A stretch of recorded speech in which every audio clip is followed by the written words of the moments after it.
My wife came back from a corporate training trip to Chicago with the kind of glow you'd expect from a honeymoon. 3 weeks later, she told me she was pregnant with our fourth child.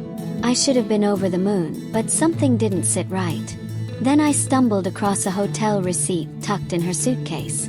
Not for the company's hotel, but for a swanky boutique place across the city. When the DNA results came in, they didn't just end my marriage. They exposed a betrayal so calculated and intentional that even our kids couldn't look at her the same way. This is how I made her answer for every single lie. My name's Clayton Mooney. Most people just call me Clay. I'm 46, and for the past 18 years, I thought I had life figured out. I own Mooney Motors, the top used car dealership in our corner of Ohio. Started with nothing but a dream and a $5,000 loan from my dad. Built it up from scratch, deal by honest deal.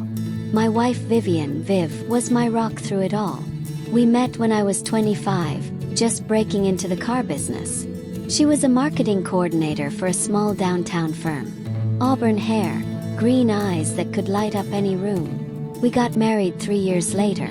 She helped me grow the dealership while raising our 3 kids.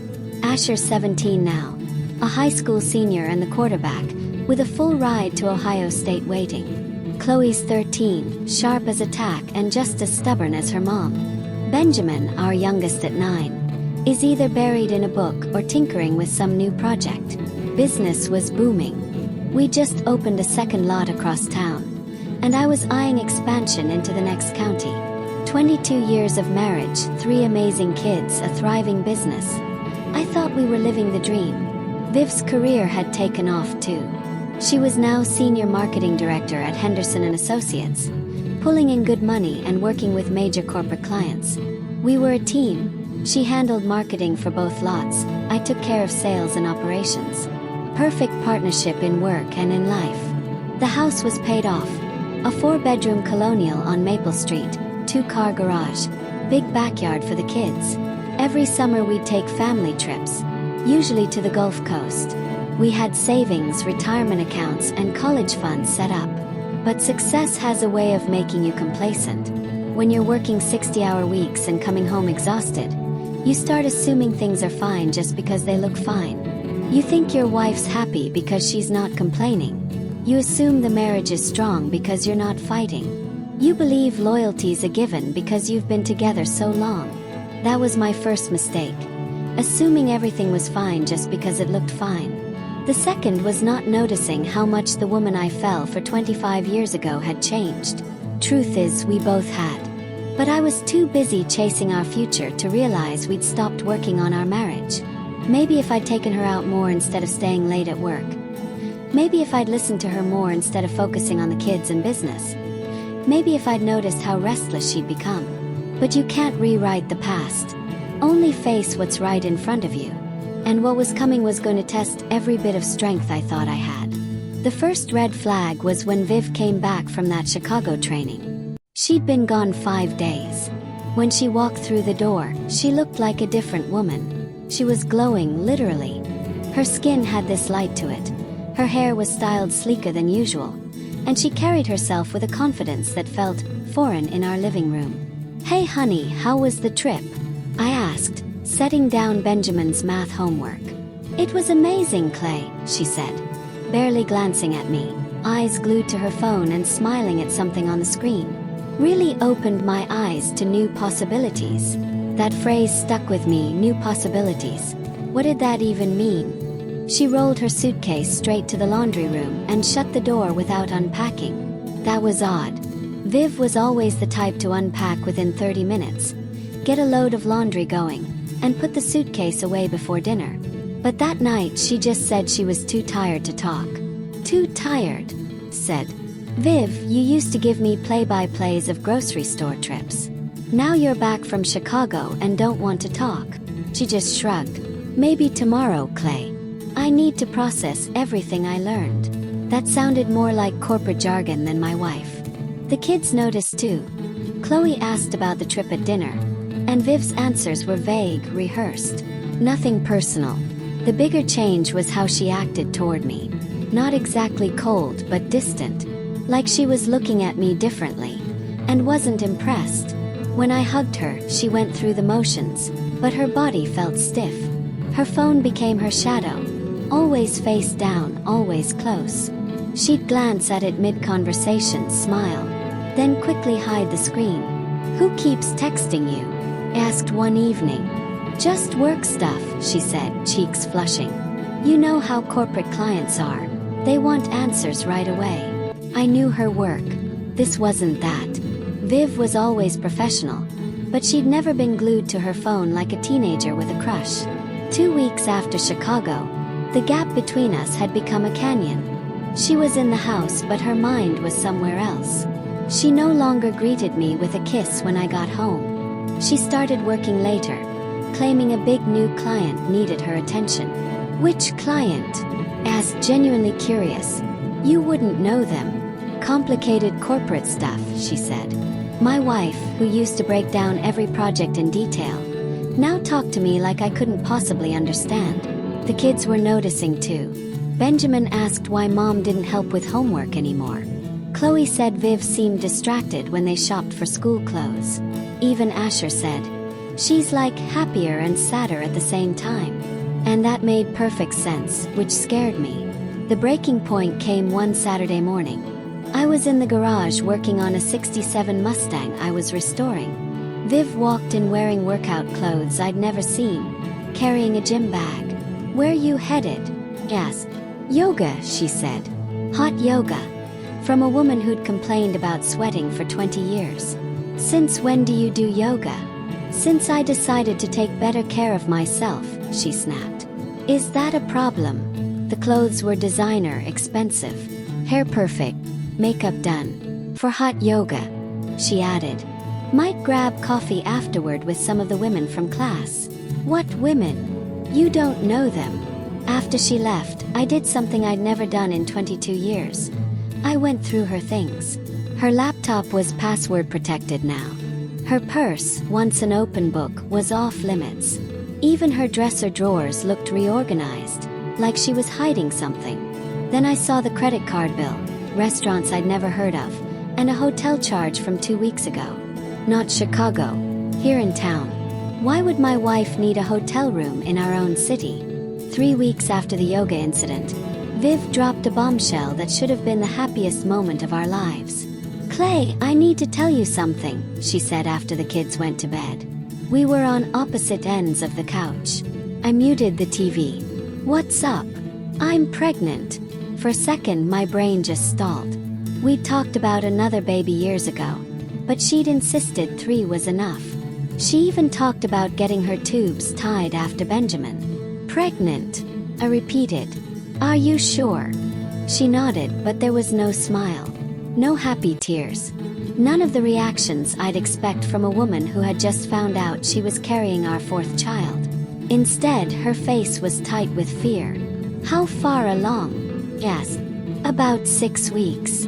6 weeks. I quickly did the math in my head. That would mean conception happened right around her Chicago trip. "That's amazing, honey," I said, moving in to hug her. But her body went rigid in my arms. "I mean, it's unexpected, but it's wonderful news." "Is it?" she murmured, and something in her tone made my stomach turn. "Of course it is. We make beautiful kids, Viv. Just look at our 3. She pulled back, eyes glistening. But these weren't tears of joy. They were the kind of tears that come from carrying a terrible truth. "I need to make a doctor's appointment," she said abruptly, standing up. "Just to confirm everything." "I'll go with you." "No," she shook her head quickly. "It's not necessary. Just a routine check." Routine. When Viv was pregnant with the others, I never missed an appointment. I'd sit beside her, hand in hers, peppering the doctor with questions. "Viv, are you okay? You don't seem happy about this." "I'm just overwhelmed," she said, brushing her tears away. "Work's been stressful, and now this." But stress didn't explain the guilt flickering across her face. It didn't explain why she wouldn't let me hold her, or why she seemed more frightened than excited. That night, she lay curled up on the far edge of the bed. I stared at the ceiling, my mind replaying everything. The mysterious hotel bill, the secretive phone calls, the sudden obsession with fitness and pricey workout gear, her growing distance from me and the kids. And now, a pregnancy she clearly wasn't thrilled about. The puzzle pieces were coming together, and the picture they formed was one I didn't want to see, but could no longer avoid. The next morning, while Viv was at her appointment, alone despite my offers to join her, I did something I never thought I'd do in our marriage. I started digging. First stop, the credit card statements I'd glimpsed before. I logged in, printed the last 3 months, and went line by line. My chest tightened. Multiple charges at restaurants I'd never been to. Always for two. A big purchase at Victoria's Secret. More money than she'd spent on lingerie in our entire marriage. And that hotel bill. Not just once but 3 separate times. All while she was supposedly working. The smoking gun was her suitcase. She'd finally unpacked it yesterday, but missed one thing. Tucked in the side pocket was a receipt from a high-end Chicago restaurant. The date. Right in the middle of her conference. Dinner for 2. Pricey wine. Dessert. The kind of romantic meal you don't share with a coworker. My hands shook as I stared at it. 22 years of marriage. And my wife was having intimate dinners with another man. I sat there in our bedroom, surrounded by the life we'd built. The family photos, the wedding portrait. And they suddenly felt like evidence at a crime scene. That's when I remembered something my buddy Raleigh had said. His cousin worked in corporate security and claimed most affairs leave a digital trail. Email, social media, messaging apps. Her laptop was downstairs. I knew her password. It had always been Benjamin's birthday. But when I tried, it didn't work. Changed. Then I remembered her old tablet. Shoved in a kitchen drawer since she upgraded her phone. I powered it on, praying it was still logged into her accounts. Bingo. Her Gmail was open, and there was a folder labeled Project Planning. Looked harmless until I opened it. Dozens of emails between Viv and someone named Trevor Walsh. At first, they were all business, marketing strategies, client presentations. But over time, they turned personal. Compliments, casual flattery, invitations for coffee. And then, the one that froze my blood. Can't wait to see you in Chicago. I've made reservations at that place you mentioned. The date was 2 days before her trip. This wasn't a slip-up. It was deliberate. She'd arranged to meet another man. And now she was pregnant, possibly with his child. I printed every email, my hands trembling with rage and heartbreak. 2 decades of loyalty, building a business together, raising 3 kids. And she tossed it away for a smooth-talking corporate type named Trevor Walsh. The worst part, she was still lying. Still pretending the baby might be mine. Still looking me in the eye every day as if nothing had changed. Everything had changed. And now I had proof. I spent that day on autopilot at the dealership. My mind consumed with what to do next. By the time I got home, my decision was made. No more guessing. No more hoping I was wrong. Viv was in the kitchen making dinner, humming softly, like she didn't have a care in the world. My jaw tightened. How was the doctor's appointment? I asked, setting my keys on the counter. Fine, she said without turning around. Everything looks good. Baby's healthy. Baby's healthy, she answered casually, as if there were no question whose baby it was. That's great, I said, pulling the printed emails from my jacket pocket. Because we need to talk. She turned, saw the papers, and went pale. What's that? I think you know exactly what these are, Viv. I spread the pages across the counter. Her eyes darted over them, surprise, panic, guilt, then defiance. You went through my private emails. Private? I let out a bitter laugh. These aren't private, Viv. They're love letters to Trevor Walsh. She straightened up, trying to collect herself. Trevor's a colleague. We work together. Really? Because right here, I said, tapping a message. He talks about missing your touch. That's pretty unprofessional for a colleague. Her cheeks flushed. Clay, you're taking things out of context. Out of context. My voice rose. I didn't care if the kids heard. You planned to meet him in Chicago. You had romantic dinners. You're having an affair. And now you're pregnant with what might be his child. That's not, she started then stopped. It's not what, Viv? Not true. Not what it looks like. Not the end of our marriage. Tears slid down her cheeks, but I felt nothing. They weren't tears of regret. They were the tears of someone caught. I never meant for this to happen, she whispered. But it did. You chose this. You chose to betray 22 years of marriage. You chose to risk our family. You chose to lie while carrying another man's baby. We don't know whose baby it is, she said quickly. I stared at her. Yes, we do. You know, Viv. You've known all along. Silence. Then she nodded. Get out, I said quietly. Clay, please. Let me explain. Get out of my house. Tonight. Take what you need, but I want you gone. She stood there crying. I was done. Done with the lies. Done with the manipulation. Done being made a fool in my own home. Where am I supposed to go? Call Trevor.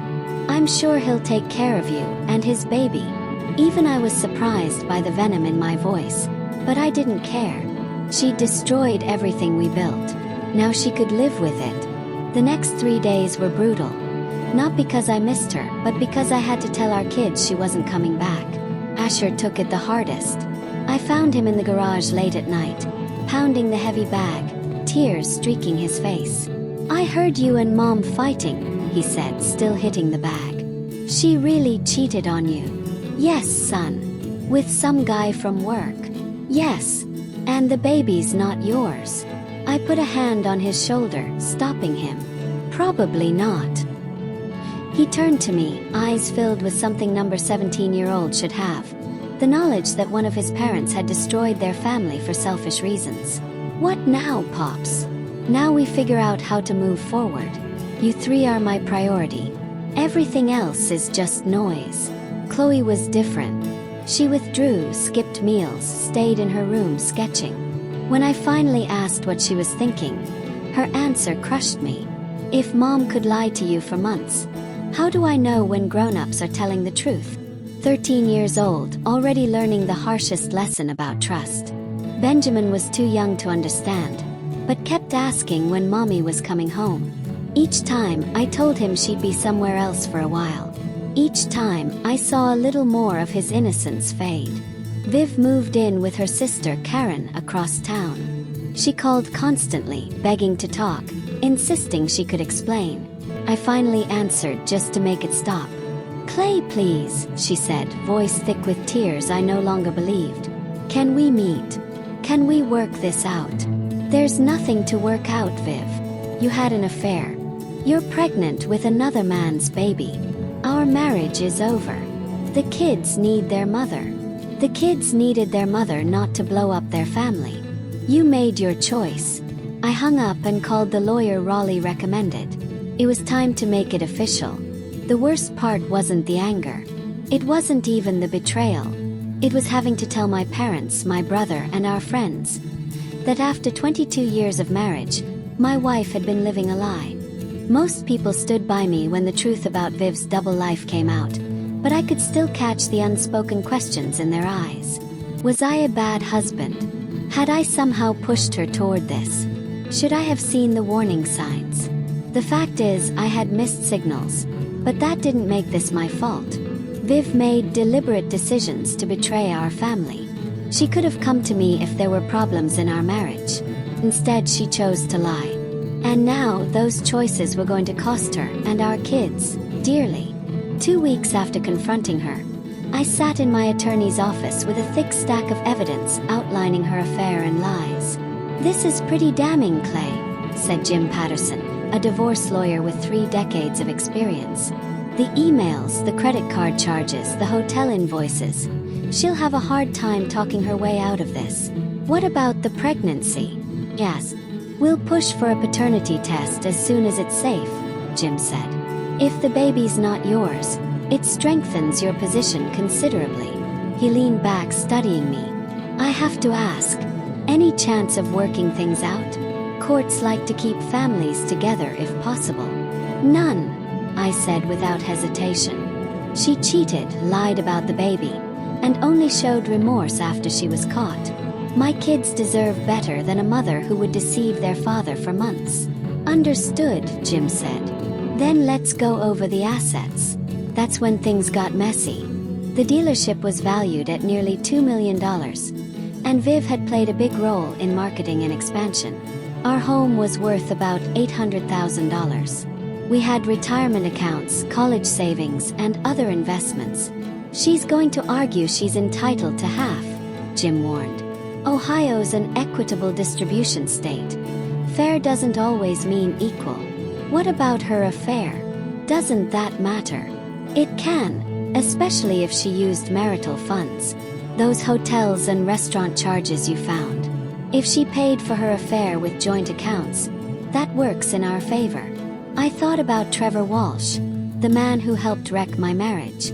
What do we know about him? My investigator dug around, Jim said. He's married with 2 kids, lives in Chicago, worked at the same company as your wife. And apparently, this isn't his first office fling. Meaning Viv wasn't his first affair. The news felt like a gut punch. Viv had gambled away 22 years of marriage for a repeat cheater who treated workplace affairs like sport. Does she know about the other women? Yes. Hard to tell, but I doubt he sold himself as a habitual adulterer while chasing her. I left Jim's office with a clear plan. File for divorce, demand a paternity test, fight for primary custody, and make sure Viv faced the full weight of her actions. But Jim warned me. Her family would likely side with her, and I'd better be ready for a fight. The woman I'd loved for more than 2 decades was about to become my adversary, and I had no intention of losing. 6 months after I told Viv to leave, the paternity results arrived, sealed in an envelope that felt more like it contained a detonator than a document. Sitting in Jim's office, I held it in my hands. Whatever it says, we're ready, Jim said. Your case is strong either way. I tore it open and read it twice before the words sank in. 0% probability I was the father. Well, Jim asked. It's not mine. He gave a slow nod. I'm sorry, Clay. I know part of you was hoping otherwise. Truth was, I wasn't. A child would have tied me to Viv forever, and I was done with her. This meant I could cut her out completely once the divorce was finalized. What does this mean for custody? Yes. Your kids are old enough for their opinions to carry weight, Jim said. From what you've told me, I think things will go your way. The divorce had been brutal. Viv's family circled the wagons, painting me as cold and unforgiving, accusing me of not fighting for our marriage. Her mother even called in tears, begging me to reconsider. She made a mistake, Clay, she'd pleaded. Don't you believe in forgiveness? I believe in consequences, I told her. Your daughter didn't make a mistake. She made months of conscious choices to betray us. Through it all, the kids had been incredible. Asher started helping at the dealership after school. Somebody's gotta help you keep this place running, Pops, he said. Chloe stepped up with Benjamin, acting far beyond her 13 years. And Benjamin, sweet Benjamin, adjusted better than I expected, though he still asked about his mom sometimes. Viv had given birth to a baby girl 3 weeks earlier, Trevor Walsh's daughter, though his name wasn't on the birth certificate. He'd refused to acknowledge the baby, and his wife had filed for divorce when she learned the truth. Viv was now a single mom with a newborn, living in a cramped 1-bedroom apartment, working part-time because she couldn't afford full-time childcare. The fantasy she'd imagined with Trevor had collapsed into reality. The hearing's next week, Jim reminded me. Are you ready? I thought about my 3 kids who'd endured their mother's selfishness.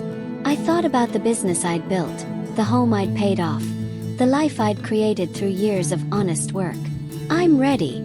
I wasn't just ready to end the marriage.